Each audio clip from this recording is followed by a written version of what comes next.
ingin bercerita panjang. Saya hanya bisa melakukannya jika saya sendirian. Seperti sekarang, ketika rumah kosong.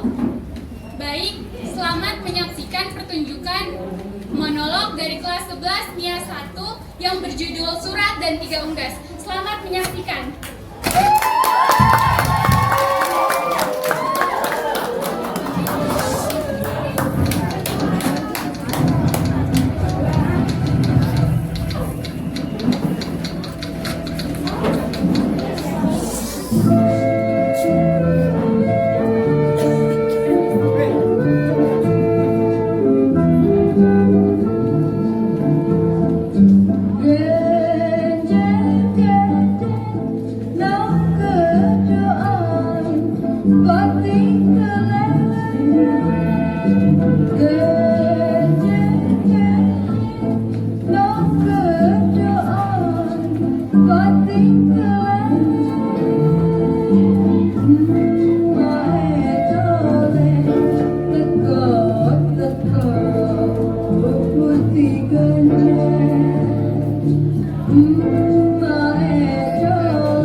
Saya ingin bercerita panjang. Saya hanya bisa melakukannya jika saya sendirian. Seperti sekarang, ketika rumah kosong. Mungkin lebih baik saya mulai dengan 3 ekor burung. Lihat, mereka sudah terlukis di kanvas putih ini. Meskipun belum juga selesai. Sayalah yang melukisnya. Yang satu bernama Api, yang kedua Bala, dan yang ketiga Cera.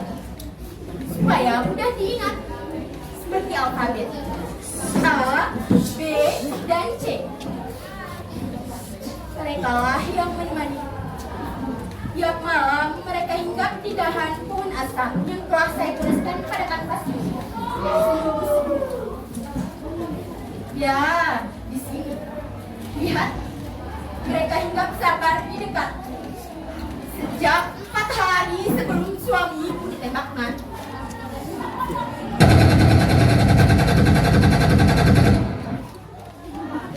Saya bersyukur karena burung-burung ini ada di sini. Saya kira Ape dan kedua temannya tadi bukan lagi sekedar garis dan yang keluar dari puas gambar-gambar dia.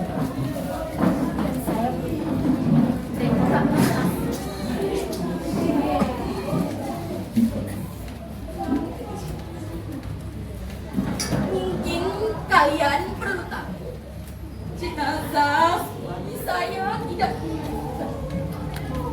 Tak perlu kata orang-orang. Darah yang masih basah di pelipis hanya diusap agar tidak menutupi. Lubang yang diterobos peluru dibiarkan begitu saja.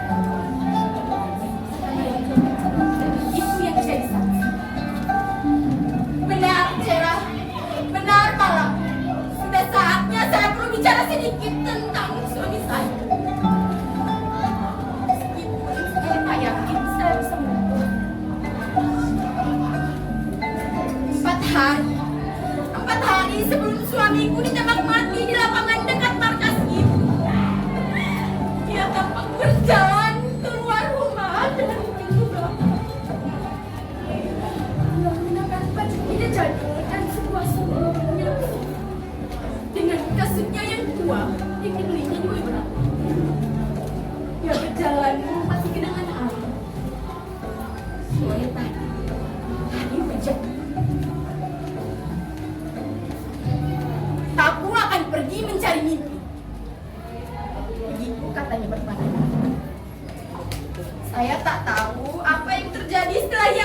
berbaring di kebun itu. Tapi malam itu Gerald terbangun lebih awal ketika saya terbaring dalam keadaan demam. Gerald yang kemudian bercerita kepada saya. Begini.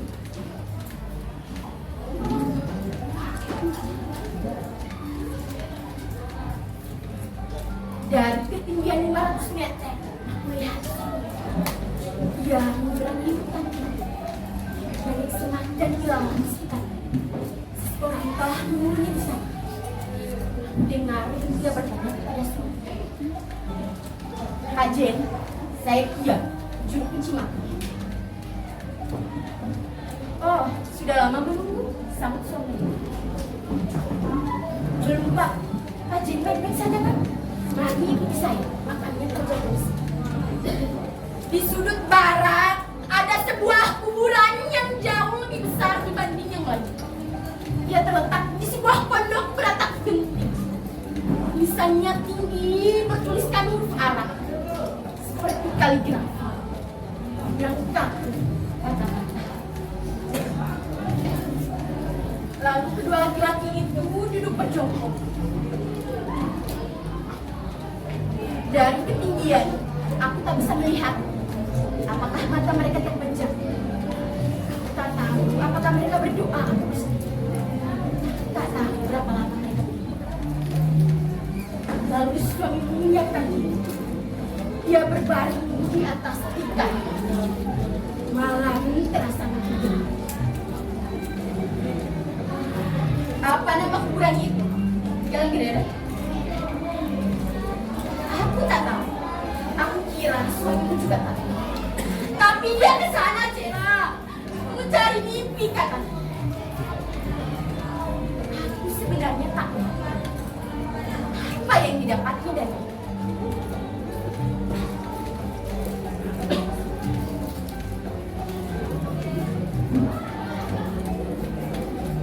Setelah saya tak mengenal betul kami menikah selama sengaja keluar dari penjara di mobil. Itu tahun 1930 ketika saya umur 20 dan dia kami dikawinkan secara sederhana. Selama 4 tahun dia di penjara karena dituduh mengasuh hasil hukum. Saya ingat betul ketika keesokan harinya dia keluar dari penjara.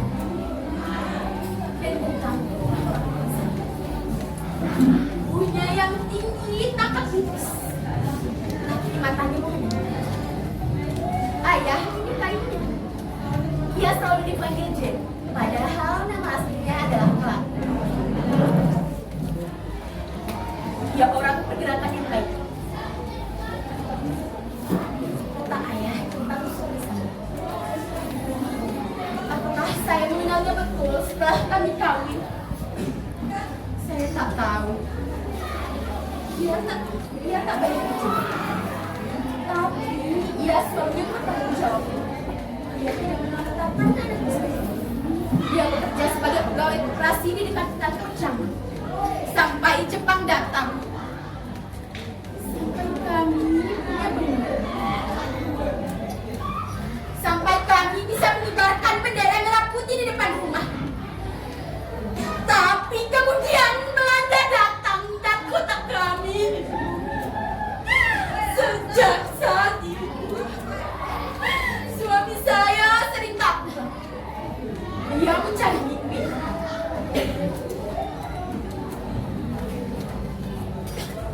Kau tak melihat suamiku, Abe? Aku tak melihatnya. Mungkin Ceraka. Kamu selalu percaya kepada istri.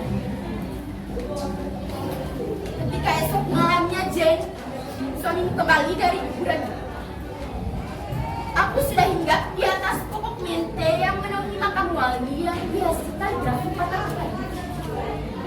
Aku tak tahu dari mana dia datang dan dari mana dia.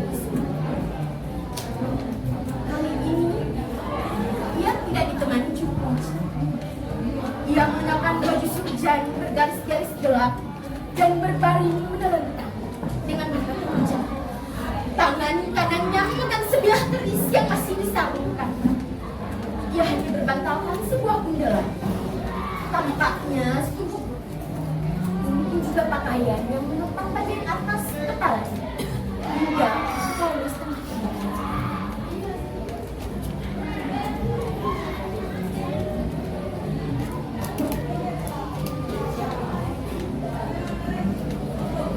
Apa yang kau katakan, Tara? Yang menemui ini akan membentuknya. Tahu benar. Pada tanggal ke-14 bulan puasa, suami saya ditembak mati. Seminggu sebelum itu, 3 kali saya seperti melihat seorang berdiri di luar rumah dan memandangi tamu. Ia bertopeng, kepalanya tertutup sebuah sarung bantal dengan kedua lemah.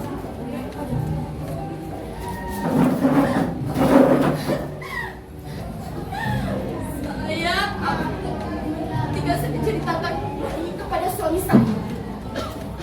Ia hanya mengatakan, kota ini ketakutan. Semua orang merasa diawasi mata-mata musuh. Pada pukul 7, tentara Belanda itu masuk.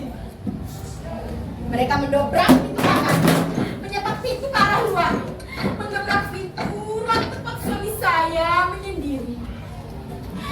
Dan dengan kurang ajar, mereka merobek foto Bung Karno.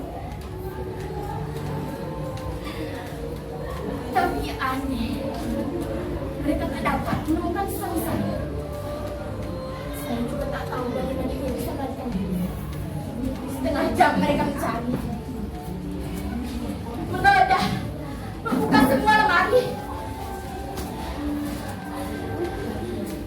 Dan sia-sia. Sampai akhir orang bertopeng itu muncul lagi. Kali ini ia berdiri di tengah rumah dan menunjuk ke sudut kebun.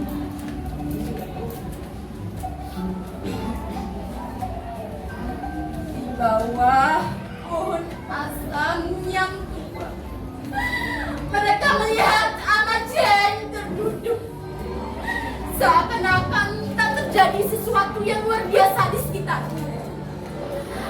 3 orang prajurit mengikat tangannya. 5 orang prajurit menyeret dan memaksanya berdiri.